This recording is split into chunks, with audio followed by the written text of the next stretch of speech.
And we have some more interesting new heroes. If there's one thing this series has delivered, you know, it's the pace of the games has been relatively slow and methodical for both teams, but it has brought a lot of different hero picks, and this game is no different. We get to see a Drow, we get to see the Bristle, as well as the Earth Spirit. Now, these are not heroes that Zero haven't played before in this tournament. As the panel alluded to, they have run them beforehand, but I was very interested to see the timing of the Bristle pick and what information Zero had at the given time, because as the panel was talking about, they were hoping it was going to be a core, and I was too. When I looked at Aurora, the first 4 picks they had have a lot of AoE damage and control and sustain, but they don't have a lot of single target. And if there's one thing you need against Bristleback, it's a way to actually kill him. So they're going to use Drow as their final solution to this problem. She definitely has a lot of single target damage when she gets there, and I do agree with them 100%. I think 23 Savage is the player to watch for Aurora in this game. Not a lot of margin for error, in my opinion. If his game goes poorly, this Bristle could become a massive problem, but that hero is very polarizing. It has great games, and it also has games that you're just like, okay, you know. Is there a typical facet that people are picking on the Bristle these days? Because he took the Seeing Red. I feel like this the other one that you've mostly been choosing. I forgot the name of this one. It's not a hero I see that much. I think it's Snot Rocket. That's right. That's the other one. And then he also has Berserker. Oh, look at this! A 3-man gank onto the Bristleback. They don't want him to have a good start to the game. Yep. He's going to start it out basically with half HP. And instant TP top now from the Snapfire. Yeah. So. Seemed pretty deliberate here to try to give 23 Savage a little bit of an easier start with a little bit of assistance there. And I mean, this lane in essence should be pretty straightforward for the Drow together with Treant. This is a very strong bodyguard that you essentially have for a relatively weak laner in the Drow. And the question is the X factor of the gate, right? If there's the possibility for ZZQ to leave top a little bit and go help bottom, that could lead to kills, but I feel like the Wind Ranger will be exceptionally susceptible up top to an X-Mark Snapfire combo, so perhaps it will end up being relatively static. Should mention, as we... Okay, who will deny this creep? We're getting a pause. You have very exciting stuff. 7E has looked on a different level when he's playing this hero. So I do think if you're hoping for Team Zero to ultimately be able to claim this best of 3, he is probably the player to watch for that team, because the way he plays this hero is quite extraordinary. So he definitely has shown the potential to take over games when he is he's controlling Earth, and the lane matchup against Puck is pretty even. I think both heroes should just be farming. So on the flip side of that, Lornoff, I would also say Puck one of his best heroes, so plenty of potential plays coming from the mids. And I do think, I assume you would agree with this is going to be a faster pace. I just refuse to think that this will be one of those both teams sit back and farm again for 15 minutes in the mid game, given the nature of the lineup. Both teams have gotten that out of their system. They're ready for a Game 3 showdown, Cinderin. Well, this looks like it might be first blood as ZZQ takes a tumble. Q will take the first blood for himself. Yep, just getting the way earlier level 2 will do that. Phoenix is only level 1.5. So that was very easy for the side of Aurora to grab themselves a little bit of an edge. So for the Earth Spirits that we've seen, Cinderin, is this the typical facet as well? The Magnetize gives you damage, attack damage? I think he has generally gone for Resonance. Trying to remember. So Stepping Stone was less popular. Again, I mean, this hero's facets have been a little bit of a mess, right? It's been back and forth between them. I do think mid Earth Spirit Resonance is the most common choice. Actually thought for a moment there that 7E might try for the roll to chase the orb, but chose not to. So yeah, not too surprised with any facets chosen, really. Seeing red one will be interesting to see coming into effect.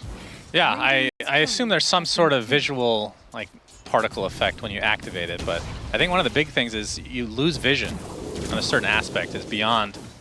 And that's the part that doesn't really translate as a viewer, I feel like, at all, is beyond. Okay. Oh. Forced to TP out. Okay. Okay, then. Well, so he does get the Lotus, but he TPs to base. This is... all the way.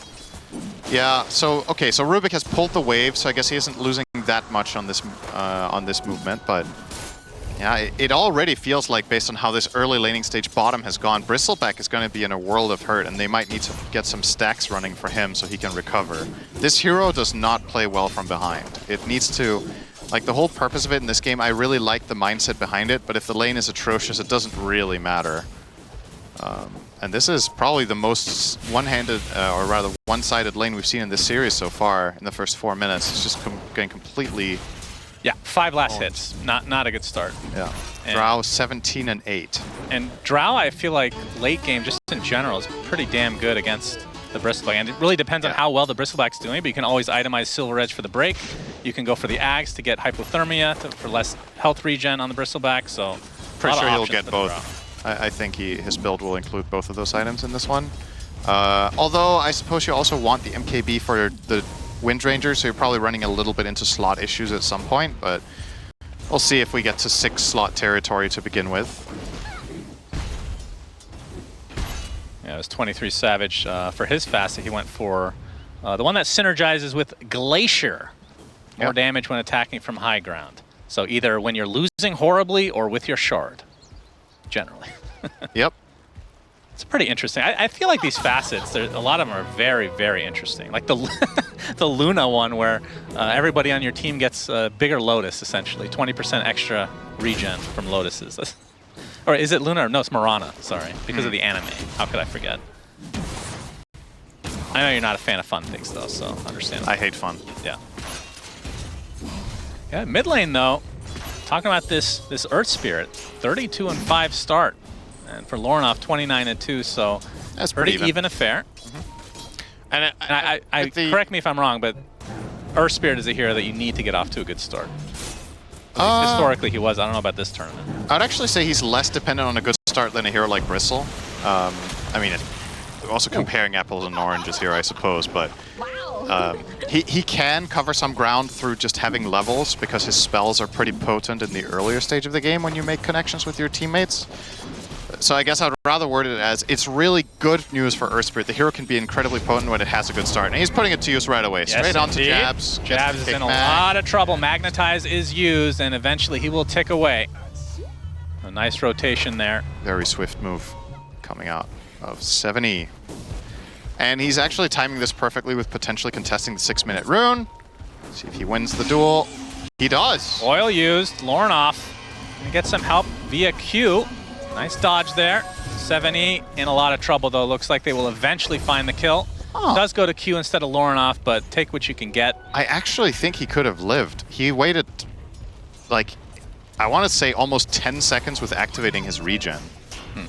And then he ultimately is like, oh, wait, I can use this while I'm taking damage. And then it was maybe a little bit too late. Old habits die hard for that. Yeah, it is, for a lot of players, very unintuitive that you use regen in fights like that, but I feel like we've reached the point now where this has been in the game long enough that it's kind of just a poor excuse. So a little bit of a misstep there. A nice punish, of course, coming in from Aurora. Lornoff will, unfortunately for him, just only get the assist there, but he's more than happy to get a little bit of free space in the lane. And with Earth Spirit making the TP rotation to top, that also means he has to do the walk out of base from that death. Is he taking the Wisdom here? He's taking the Wisdom. So, all right, which support on the Dire is going to be very underleveled? It looks to be, well, I guess he's giving a bit of space mid to Rubik, so it's okay. Beyond? Beyond, very low. Yeah, we have rotation from Q now on the Aurora side. ZZQ to the south, though. Well, it's a good timing on that ward placement from Ollie. It will actually be dewarded, but it got some valuable information immediately. 70 doesn't care, though.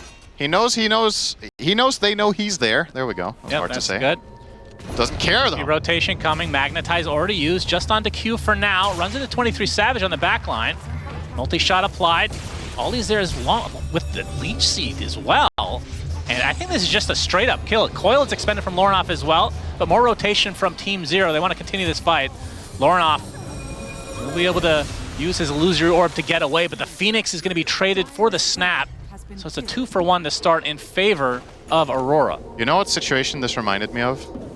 The 3-man Sand King stun last game. Ah, that's true, yeah. He just really, he's in there. This guy plays aggro when he thinks it's time for it. But again, feels like the team is a little bit late to that move. So ultimately, either his judgment call is a little bit over-aggressive or his team is too slow, but they were not, it felt like they were not fully on the same page there about the nature of the aggression there. So Aurora get a couple of good ones out of that.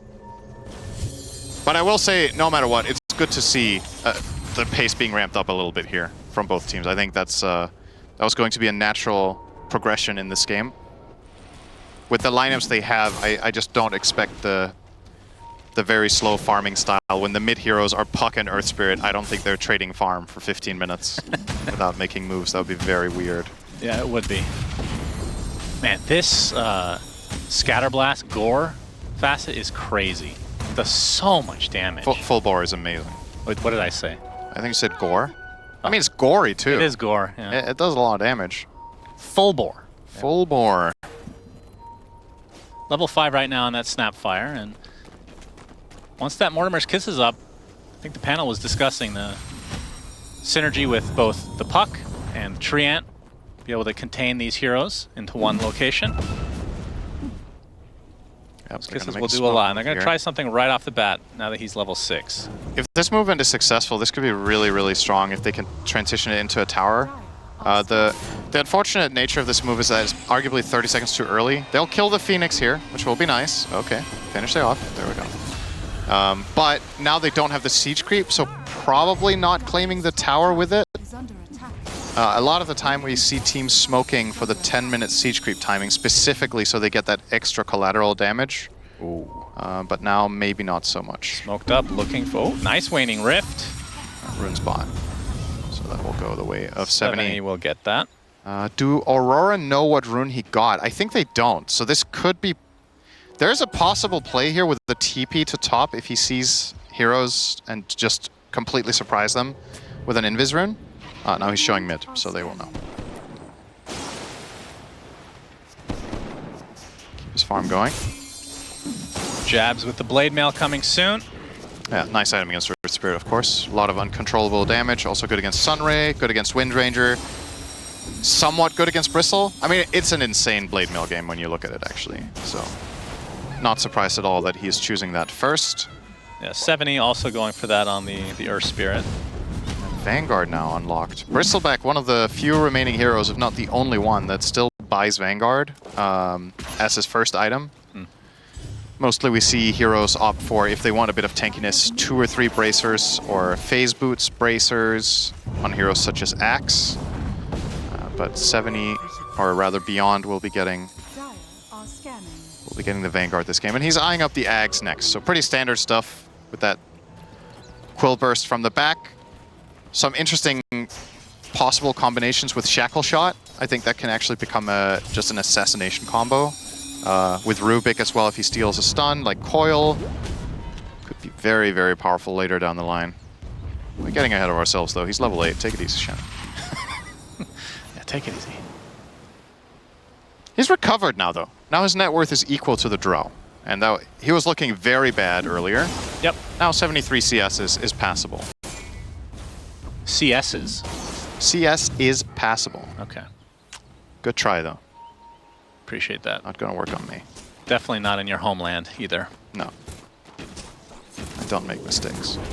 23 Savage going to be opting for the Hurricane Pike as his first main item. Yep. Probably Pike Silver, I guess. Seems pretty stable here. Oh, yeah, this is nice. That is satisfying. Just doesn't get the same... You don't get the same feeling with the goo facet, you know? Just that dopamine rush doesn't really enter into the game.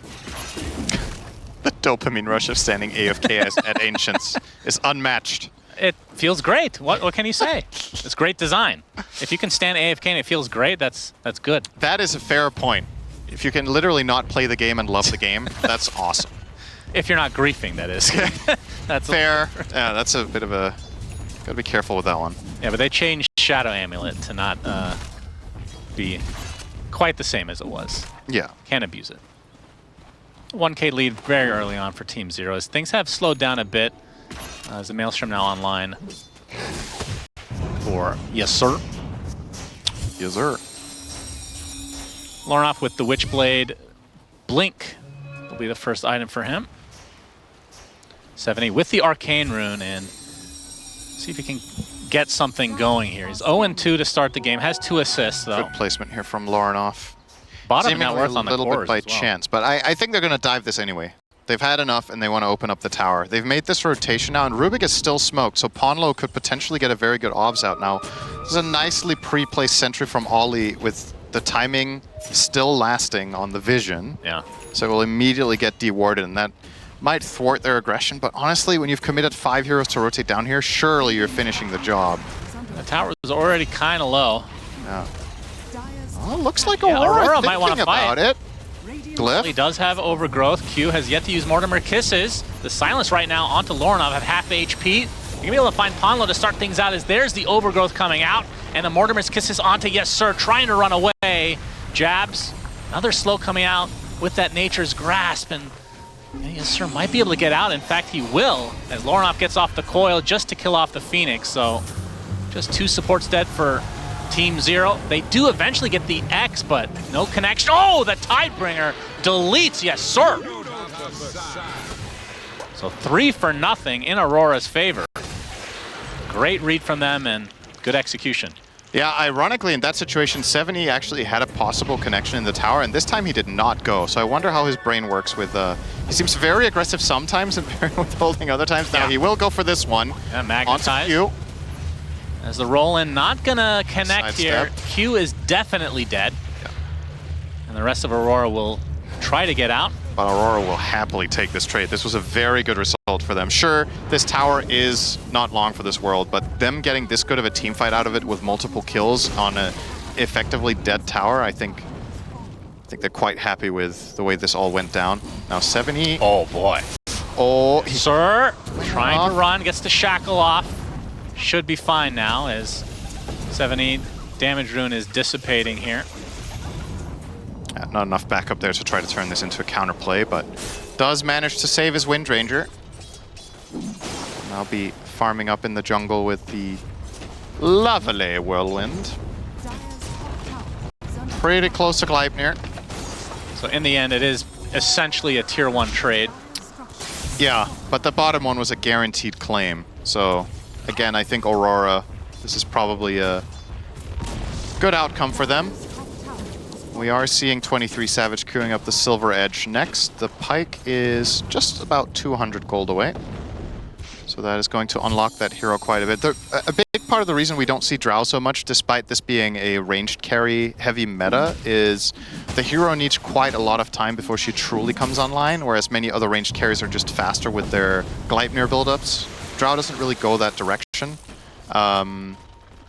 So the fact that this game is just a little bit slow still compared to many other games we've seen in the tournament, it is good news for Drow.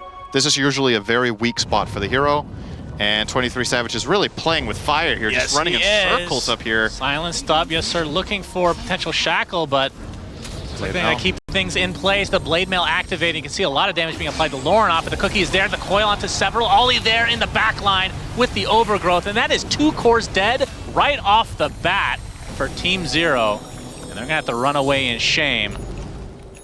Highly doubt they're going to want to stick around here, assuming that Aurora wants to continue to push, but looks like they will back away into the jungle. That was such a bizarre setup. It looked like 23 Savage was running circles 3 times in a row, really trying to bait until they finally took the bait. It was like a disbelief they didn't want to go on him.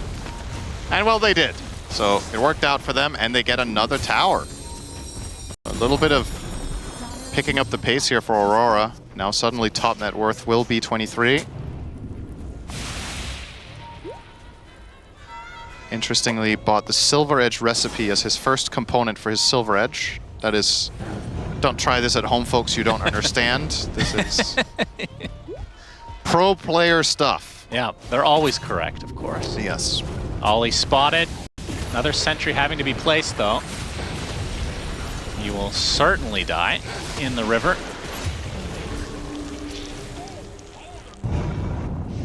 Still having to waste the time of 4 members of Team 0 just to get that kill. Pretty annoying. As the 18-minute rune is bottled by Lornoff. Steals it right in the face of 7E. Very nice. That is such a big rune for Earth Spirit. Shield rune is incredible on that hero. Yeah, his strength gain Yeah. Insane. Gets a ton of EHP from it, and it also really fits the playstyle. I think this... Oh, hang on. Coil immediately broken. He has no backup, though, so... Looks like he'll be fine. Yeah. Yeah, so Earth Spirit's playstyle, this has to be one of the best heroes in the game to get a shield rune on. It's like mid Earth Spirit and mid Tiny, I guess, where they have so much health and they really want to go in. And Primal Beast, absolutely, up there. Those three really, really love this rune. Just go get in the front of, get in the face of the enemy team, get that extra 50% health, and just stay alive. But yeah, not going to be the case here. It will be on the puck. What do you think of the Earth Spirit so far? Think he's had enough impact? Because it feels like a lot of the fights he's been trying to go for have not worked out for Team Zero. I think he would have liked to do more than this, and honestly, I think it's been a little bit down to misplays or miscommunication. He did that really aggressive dive earlier where his team wasn't fully ready, and then when, in my opinion, there was a good opportunity, he hesitated. So maybe a little bit off of his A game here, but still very much salvageable for the side of Team Zero. They're not very far behind. Earth Spirit, obviously, as you said, lowest among the cores, but this hero with 9k net worth can easily have the same impact in a team fight as a puck with 11 if the spells land. It's just a matter of being in the right position and finding the correct opportunity, and his net worth will be converted into extremely powerful team fight capabilities as soon as this BKB comes out, because then the counterplay that Aurora have relied on so far is largely non-existent. We've talked about how they have a ton of AoE magic damage, but not that much single target physical. If Drow is accounted for and Earth Spirit wants to go in with a Blade Mail on and BKB, I think he can play more or less freely, aside from Overgrowth. So he can absolutely get his full combo off as he wants. So even more emphasis there onto 23. Getting that damage out. He's doing very well for himself, though. Yeah. Silver Edge is not far off. I was going to ask how fast do you get shard on this hero, but I guess we can see that. It's after BKB. Which means if he was wanting to go for Ags, it's not going to be for a long time. Yeah. I mean, I think he probably still gets it. Well, he's eyeing up Lincoln's too. Okay, he's eyeing up a lot of items. I think he hasn't decided yet. It's just queuing up the entire shop. I want one of everything. Meanwhile, on the other side, Beyond on that Bristleback has his Ags and has a lot of lifesteal, or a lot of spell lifesteal with the Voodoo Mask, in addition to the Vampire Fangs, which is exactly what you're looking for if you're a Bristle. Yeah, gonna use this immediately to grab himself a Tormentor. Why are his teammates even there, Cinder? He can solo that. He's a big boy. Yeah, I think so too. Seems a little bit unnecessary. I actually think it's counterproductive for them to be there. I'm with you. ZZQ gets the shard, so we talked about that in a previous game. Yeah. Best in the game, as you're going to see the initiation with the boat coming in, as well as the Mortimer's Kiss is, yes sir, is dead. And 7E just having a look on. He gets the Magnetize onto 3 heroes, though. Beyond TPing in, as the roll does not connect for 7E. Yes, BKB. He does. We'll use it once he's at half HP. Overgrowth to follow. Do they have the physical damage to rip through him? Drow from the sideline doing a lot of damage as the roll to the south, right off the map. The Phoenix Egg is dead, focused entirely by Aurora. And that's 2 kills, without anything to show for if you're Team Zero. Yeah, we haven't really seen that big combo that we know that Team Zero's lineup is capable of producing. And a lot of the time it's because it's Aurora. Very nice find from Lauren off there. Yeah, and the Blade Mail. That's a big one. Not going to be enough to save his life, and 7E will die to the hands of Lorenoff himself. So I think a lot of the time the reason this game is going the way it is in the fights is that the majority of the initiative that's taken is Aurora finding Windranger. That feels like most of the fights that we've seen break out begin that way, and either YSR dies or has to run out and reset and gets saved by Earth Spirit. So they're not truly getting that setup where they come in from smoke and they get a telekinesis into Earth Spirit roll with a Bristle Burst or with a Shackle Shot plus Focus Fire, or excuse me, Whirlwind combination. Hasn't really lined up fully for Zero that way. So considering that, the relatively small gold differential is actually quite surprising. Yeah, I was going to bring that up. We've talked about this several games ago, but yeah, it feels like when a team looks like they're ahead by quite, I mean, obviously the score can be deceiving, but it feels like they're winning this game regardless of score. And it's basically even net worth-wise. That's crazy to me. But then it's about the writing on the wall for late game. Like, the panel was talking about can 0, like just they're on a timer, right? Bristleback, ultra late game against Drow, that matchup gets really tricky. You have a mid Earth Spirit who inevitably will not be able to output the same as a fully slotted puck. So you would think that in this stage of the game, the 0 lineup wants to force the issue a little bit and really play into their Bristle strengths. But once again, it seems to be a relatively quiet approach this team has taken. And well, there you go. Now he has to deal with a Silver Edge. Yeah. So that timing that he might have had before is now a lot weaker on the Bristle. You can still overpower a Silver Edge with Bristleback, with Bloodstone, and getting all your stuff off. It's not a death sentence to get silvered, but it definitely doesn't make things easier. How did Kunkka get the shard? Oh, it was a 50-50 between him and Snapfire. Okay, Yeah. so they already had one on. Yeah, Trent bought his own. I see. I mean, that's really... Tidal Wave is amazing. It's very good. Very good shard. It's very good both offensively and defensively this game. It's an extra protection layer for Drow. If they do get on top of her with Earth Spirit or Bristle, that they can perhaps get a knockback from the Kunkka in addition to Gust. And if they do find a catch, it's also a really good way of getting Wind Ranger into a crappy position. So... Yeah, I mean, with Coil can be disgusting. Very true. There's some nice combo potential there. Oh, we got the Waning Rift, and this is a dead Phoenix. Freebie again for Aurora. Still 3 minutes on that Aegis. See how much they can get out of it. Again, score can be deceiving. 14-4. Does feel a little bit like game 1. Yeah, it does, doesn't it? The score was very lopsided, but the net worth was not. And then eventually Aurora were able to open it up into an astronomical lead. Yeah. But they're certainly dictating how this game is being played in terms of pace. Silver Edge now online for 23 Savage, which means Beyond is going to be in a lot of trouble in these fights. Yeah, Shard coming out. So 20% extra damage whenever he wants. And I guess that Shard is actually also quite interesting against a hero like Bristle. Especially if he activates his Seeing Red, then maybe he can't even see the Glacier.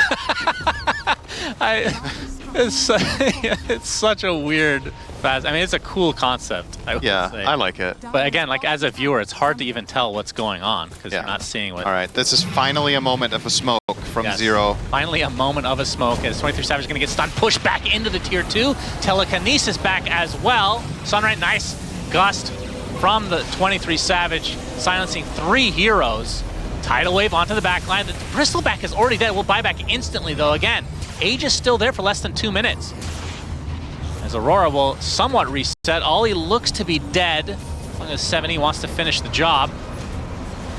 They get the Aegis. They do get the Aegis. Bristleback still quite healthy, but this is after a buyback as the Tidal Wave is being used on both sides.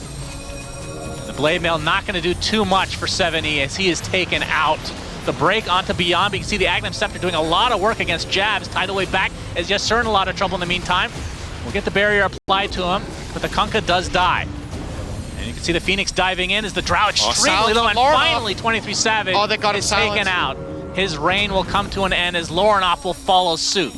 So all these buybacks coming out, Team 0, I should say, finally coming out ahead in a team fight. I mean, technically, 2 buybacks. They gained 1,000 net worth, Cinderin. It was 4 for 4 with an Aegis, but you used 2 buybacks. It's honestly kind of a draw. I think Aurora quite happy overall. But maybe if they lose this tower and a little bit of map control, that is, you know, hidden gold, so to say.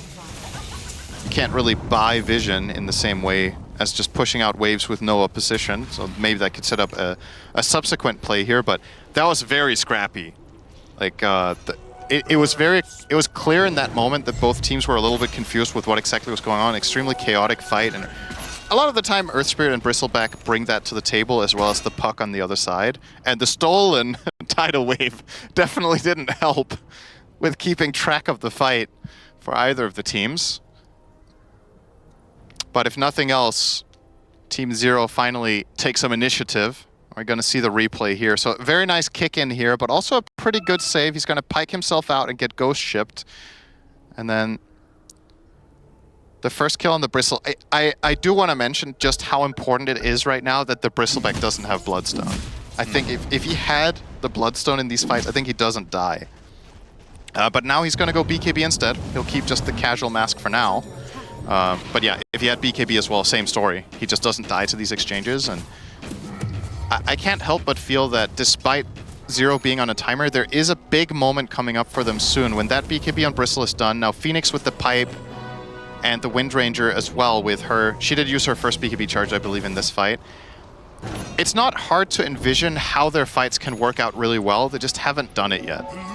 So if they do manage to line it up very nice, I could easily see them come back here. But still, Aurora definitely, in my opinion, in the driver's seat. And they will probably be looking at their lineup, chilling up, waiting for next Roche. So back to the waiting game, you say? Yeah. Oh, yes, sir. Has the BKB, Gleipnir. What's next on the docket for him? Is it a Daedalus, I assume? Just queuing up Manta. Oh, Manta. Seems like that's one of the least talked about strengths of Treant whenever he's good in the meta, is the fact that people sometimes are forced to buy an additional defensive item on carries. Drow, or rather Wind Ranger, would not buy Manta here if it weren't for Treant. It's the literal only reason that he buys a secondary Dispel.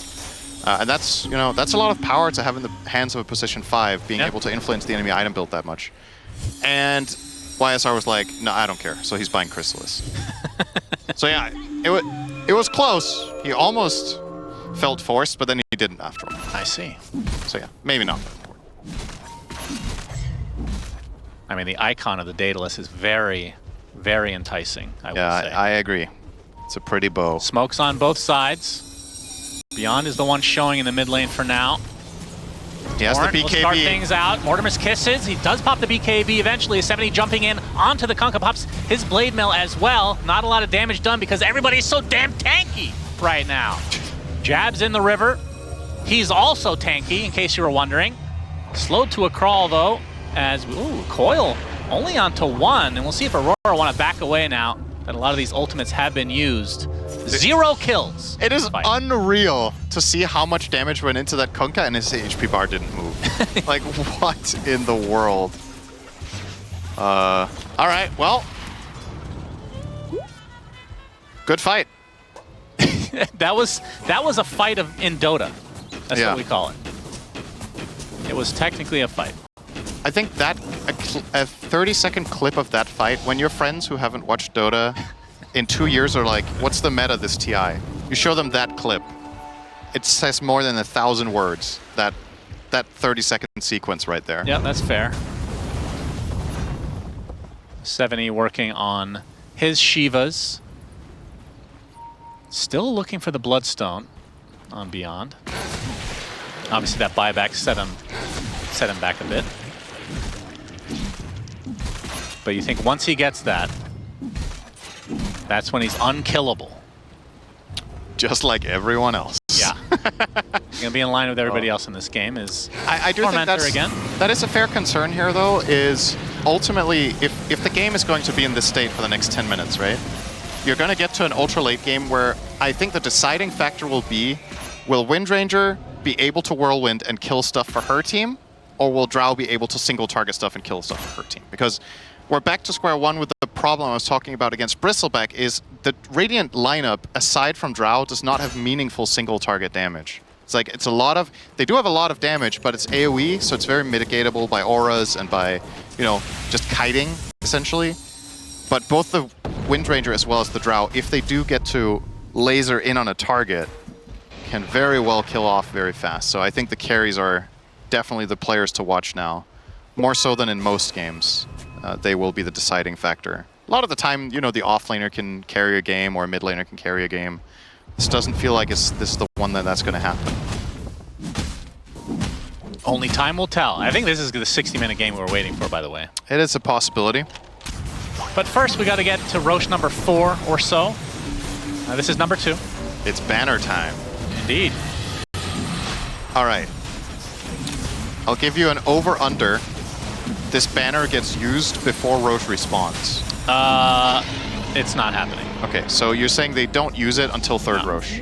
Yeah. I think that's what happened in this series earlier, actually. They went for 2 racks and they put 1 on each lane. And it worked out quite well. But of course, Sniper was there to foil their plans. He killed it and then lost his racks right after. So did he really? He killed the banner. That was his objective, Cinderin. Man, 1K gold. On the cliff. This is very, once again, very even. A lot of the Link away. Ooh, Okay. So I guess rather than just looking at the net worth differential between the teams, let's look at the distribution a little bit as well, right? Because you have Treant, who will generally be on the bottom. This hero doesn't farm that much. He has 3,500 up to Phoenix, who is the corresponding position 5 in the enemy team. So on the cores, the Radiant is ahead by a meaningful amount, but on the support, the Dire are ahead by a meaningful amount. So who do you put your faith in here? Is it an extra item on Drow, or is it an extra item on a hero like Phoenix? Right. Because we're once again approaching a point where ZZQ, quietly, despite being 1 and 6, is actually quite farmed. But he's certainly had less impact than Ollie, though, this game so far. Oh, for sure. But again, we looked at the last game. Phoenix was a difference maker when they wanted to finish that game off. That Hex that Phoenix had really did a lot. If he continues like this with the farming trajectory, then he will pull ahead by more than just 1 item against Treant. So can Aurora... Can they deal with a farmed Phoenix? I don't think Drow is the best hero at killing the egg. Snapfire is good when she's allowed to fire all of her Shredder attacks. Yep.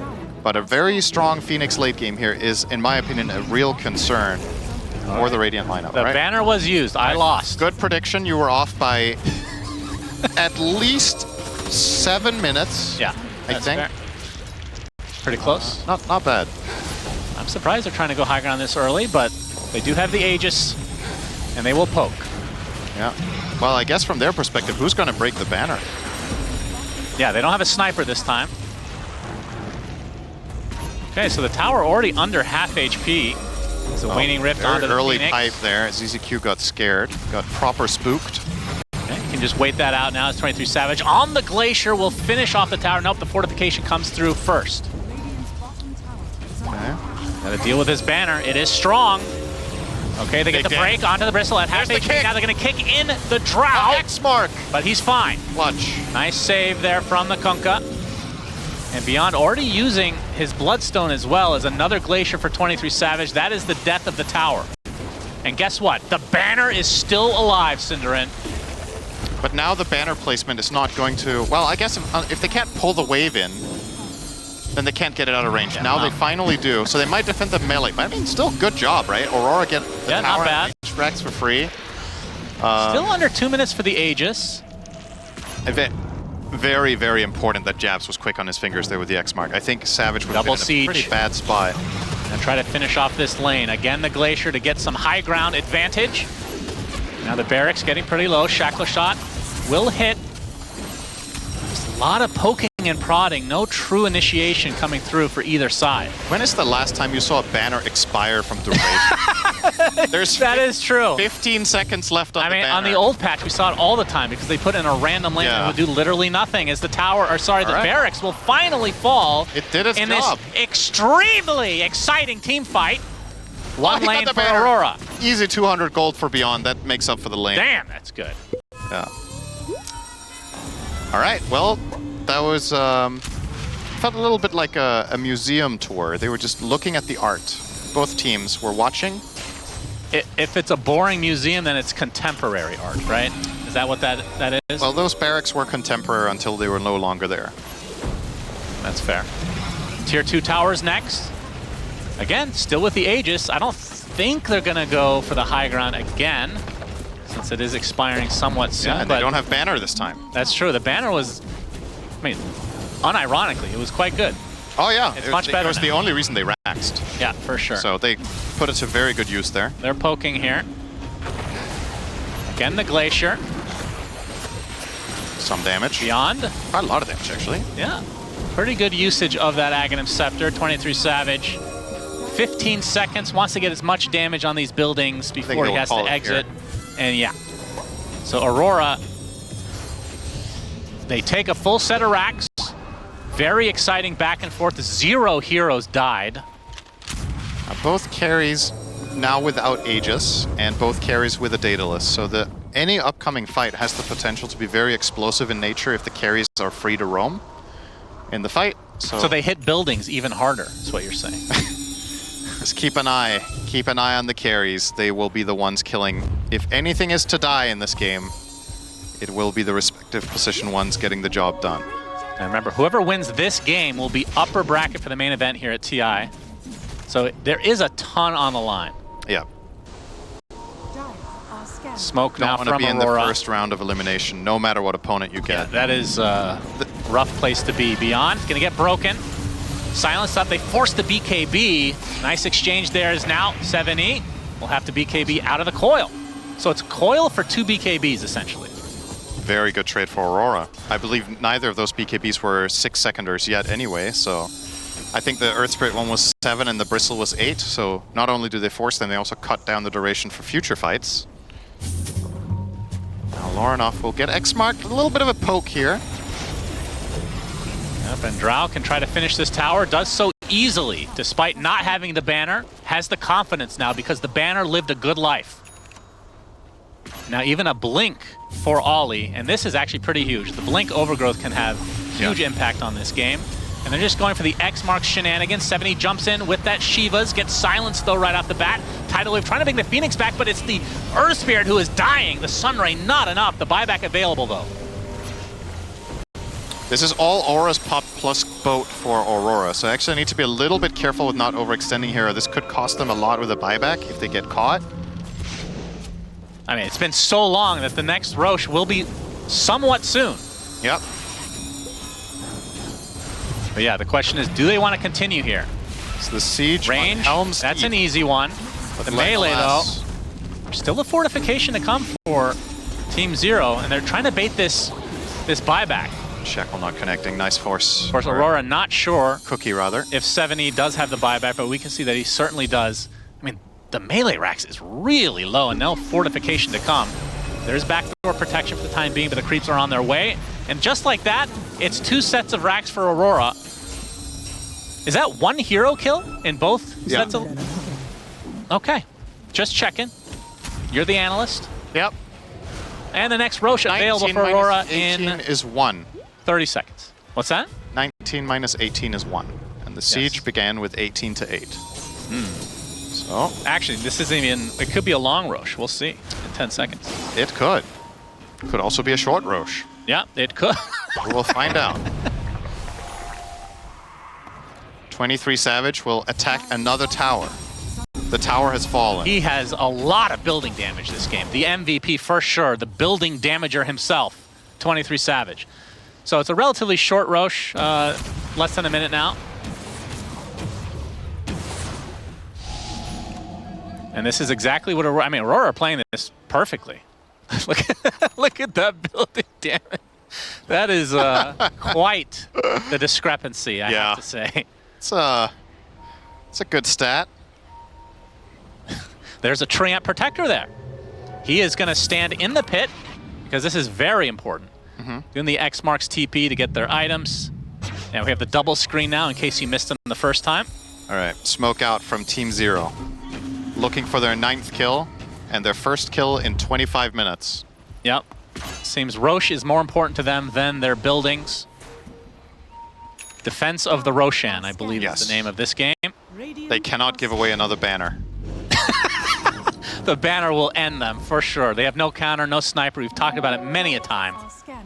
Will teams okay? Jabs breaks the smoke. Yes, indeed. Tidal Wave brings the Bristle back into their arms. He's going to pop the BKB, though. They're going to roll in onto the Kunkka. He's very tanky. As I say that, he's getting melted, though. Sunray ripping right through him. That's the death of Jab. That's a good egg. Instantly buys back into the game. The egg is placed with the Sunray as well. 23 Savage trying to run away from this Earth Spirit. Q is going to be lost. That's going to be a second buyback now for Aurora. The coil onto several heroes. Power shot deletes 23 Savage. We thought he got away, but it's not to be. And it's going to be a dieback for Q. He just runs in and dies. He sounds on Lorinov. He's dead. Puck is also going to drop. This is a disaster for Aurora. Out of nowhere. They will get the kill onto the Earth Spirit, but that's basically it. They're 5k gold behind now with 2 lanes of racks, and They're building! they don't have many buybacks. So this, okay. Team Zero can go for Roche. They can try to poke at the high ground. They can get their own Roche's banner. Okay, that was actually the perfect example of what I was talking about, right? There's multiple things happening here. First of all, who gets the jump? They get the Kunkka isolated and they kill him before he gets much of his stuff off. The carry gets to do damage and the Phoenix gets to do so much with his net worth in this fight. So pay attention to how low Kunkka gets before he even gets to press a button. I think he might not even, yeah, he's chain stunned. He didn't do anything. And then this Supernova plus double Sunray, they force out 23 Savage and his full BKB, and then a beautiful power shot to finish him off in the very end here, coming down from YSR just as the BKB expires. So Yes, sir. He did it. my goodness, they're gonna get Roche too. Well, it's Roche 3. Good one. And guess what? That means they now have a banner. Yep. Will they be able to take 2 lanes of barracks without killing a hero? I don't know. I'm This- not sure that's ever been done before. This is one of the more... I think the thing we were talking about with art installation is actually quite fitting for this game. This is like some modern art stuff. I haven't really seen this before, this type of game. It's very intriguing. Yes, intriguing. Indubitably. Very nice. Fascinating. Well, the Aegis now there for the likes of Team Zero. 23 Savage will have to take the scraps, which is a Tormentor, which only gives gold at this point. Everybody's got their shard. Still a couple more shards to go for Team Zero, though. Any 25 talents that you think are important to discuss at this stage? All of them. Okay, go ahead. Windranger is level 25.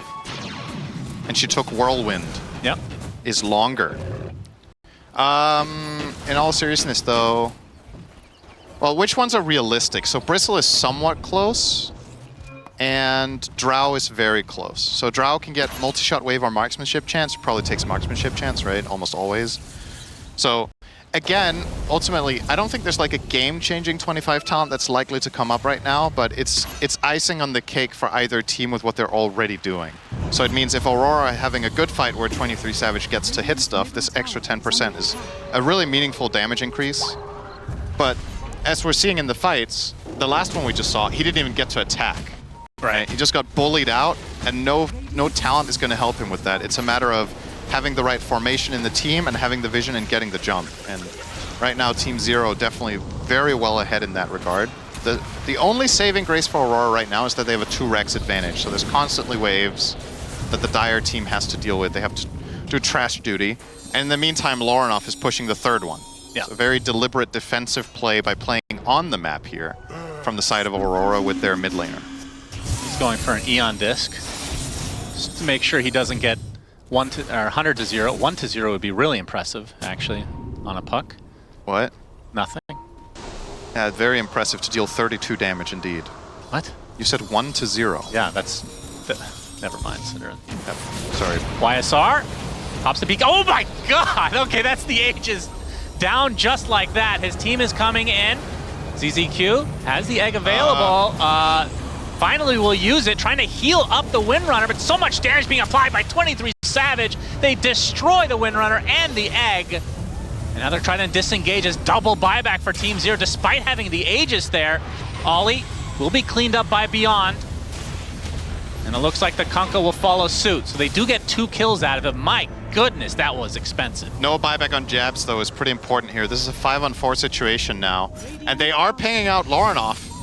Ponlo is on the hunt here, does not get the lift, and Lorinov might get out of trouble. He also still has the disc to assemble if he wants to. But man, killing Windranger twice there before the team really responds, I feel like it's almost unforgivable for the side of Team Zero. That's such a big blunder. Correct me if I'm wrong, she BKB'd on the first life, right? I think so. I think she BKB'd at the end of her first life, and then she came back and didn't have it for the second one. That's why they could kill her so quickly the second time. Because realistically speaking, you're probably not killing this Windranger with BKB focus, BKB Whirlwind plus Satanic running. So they must have caught her in a weak moment and really capitalized as much as possible. But I didn't even catch the first death. I was looking at another hero, and she was just dead on the ground. She got 3-shot by 23. Yeah. Pretty insane damage coming out from the Drow. How much more room does 23 Savage have to grow right now? He is going for a Satanic. I suppose the boots will go bye-bye. Yeah, probably. And then after that, I mean, we talked about Ags. That's certainly the next step. Yeah, I assume so. A synth. Well, Team Zero. This is anyone's game. They still have the cheese. It's going to be on 7E right now. Yep. And he did use his refresher orb. Yeah. I don't know if we mentioned that one. We did not. But having two of them. So here's the replay. So she just, okay. Yeah. She popped her BKB on the first life on 90% health and just got 4-shot. So that's one of those, it's so easy in hindsight to say, why the hell did I BKB? But he obviously didn't expect to die so fast. Yeah. But yeah, not having that on the second life is Coil a huge issue. And kisses. Stolen phase shift. He could blink. He doesn't time it right. He didn't have the right facing, I think, on pawn low. Should be able to blink out of literally everything there as long as he clicks it directly in the direction that. Wasn't there one spell that was an anomaly with that? Am I just making that up? I don't know if they ever changed it with Chrono, so you can't do it with that, but I feel like you can blink out of basically everything with phase shift as long as you're clicking the exact way you're facing. But maybe there is something, as you said, perhaps. There's always an exception in Dota. It wouldn't be Dota without an exception, surely. Yeah. Okay, so this is going to be a game of Roche number 4. As you predicted. Yeah. Did call it. Well, We also predicted they wouldn't use the banner, so it's 1-for-1. But hey, the Dire haven't used their banner, have they? No, they haven't. It's in the backpack of Pawnlo. That's true. Maybe they'll gift it to Aurora. Oh, maybe he'll place it defensively as a ward when they get pushed. Yeah, possibly. That was an old school strat, of course, from 1 year ago. 23 Savage on the Glacier doing a lot of damage to this tower. Glacier plus X-Mark is actually quite dirty. I have to say, it's pretty impressive. There's no Yule on the... Oh, there is a Yule on the Dire on Pawnlo, so actually, as soon as he's up, they need to be a little bit careful with this play. Or he could get blink Yuled by the Rubik into roll kick from Earth Spirit. And 7E can have insane impact since he got this. Do you have vision on the high ground? On the Glacier? Oh, you mean to Yule him? Yeah. I think so, as long as you're also on the same level, right? So if if he uses the Glacier on the low ground and you're standing in your base, don't you see him? Actually, I don't know. I've not played very much with and against the Glacier in these like edge case scenarios, so I think, I mean, otherwise they could get vision somehow, right? They could power shot, they could throw a Fire Spirit. You know, there's different ways. They can use Shiva on Earth Spirit, but I do think they see him already. Either way. Okay. But yeah, I'll trust you. I mean, if that wasn't the case, though, either way, if he is hitting the tower, they should be able to see him regardless. Yeah, there's a... So as long as he's hitting something, then we should see him. It's a one shot away from getting this tower. And of course, they have 2 lanes. Can they get this third set of racks without a kill? See the X marks with I phase really don't think Aurora is going to try to actually commit for the high ground without Aegis. I think there's... Last time they went for that Roche, they lost that fight, and that's why we're in this predicament. Yeah, the thing about doing it this way, though, is... Okay. Looks like they found a counter over. The Eon Disc does proc for the puck. And now Aurora will back away. That was a little bit scary from their perspective. It's just this aggressive... Constantly pushing this wave in and having strong formation here is the best way of protecting Roche for Aurora. Because as long as they continue to control the ancient area and they just push mid wave and bottom wave, top wave is pushing itself, so is mid. So you're covering the third wave, which effectively is preventing Zero from getting out on the map with anything else than a smoke. So you just need to keep the formation, have the right heroes in the right place to break smoke, and you should be good. But now, Ollie is really far away. On low, okay. Telekinesis onto the Drow. Able to get the stun off right off the bat. He's already half HP, has to force staff away. Jabs and company on the run, but now the stun onto the Kunkka might be left to his own devices. He has a BKB of his own, though. Attempting to run away is beyond. Will chase. Meanwhile, 23 Savage trying to take out YSR. He does so from his Glacier. It looks like he's going to live through his engagement, but I don't think he can continue to fight. Meanwhile, Ollie taking a ton of damage. Looks like he's going to drop to 7E and company. Lornoff already used the coil. I think he's going to have to back away. Hexed. Gets hexed. Do they have the control? Tidal wave back. Gets off the phase shift again. Jab still available. As Lornoff, Eon Disc procs again, will be able to illusory orb away. Meanwhile, 23 Savage healed enough to be able to get back into this fight, doing a decent amount of damage. He's gonna get stunned up though. Dust is gonna reveal, and now Drow's in a ton of trouble. 23 Savage is dead. Jabs dropped as well, and they found Lornoff somehow. Thought he was out of there already. Their base is in shambles. All they lost was 2 heroes. They buy back on the Bristleback. Ah, yes, the classic strat. Lose your carry in a 1v1 and then team wipe the enemy team. I wish I had a good explanation for these fights, but it's just so extremely chaotic. Everything that's happening is like, it feels like you need 3 monitors to see the 3 separate skirmishes happening in this actual team fight. What a crazy setup. And whew, I mean, ultimately, what ends up happening, kind of, if you want to simplify it, is all the auras expire, right? These team fights are mega long. So all the auras expire, and then the Bristleback and the Earth Spirit just have cooldowns for days. Yeah. They just keep going and going and going. So this opening on 23 Savage already, in my opinion, this is pretty sloppy from Aurora, that Ollie is out collecting Lotuses while his teammates are holding the high ground. This was a 5v4 engagement because Treant was bottom right. Oh my, are they actually going for the throne here? They're gonna force a buyback onto Lornoff. Fortifications popped. The banner is placed on the bottom so they can push the wave easily. As Beyond and company now definitely going for throne. Lornoff gets the big damage. Waning Rift onto 2. They can't do this. Mortimer's Kiss is doing quite a bit as well to dissuade Team Zero from continuing on here. They get a range racks.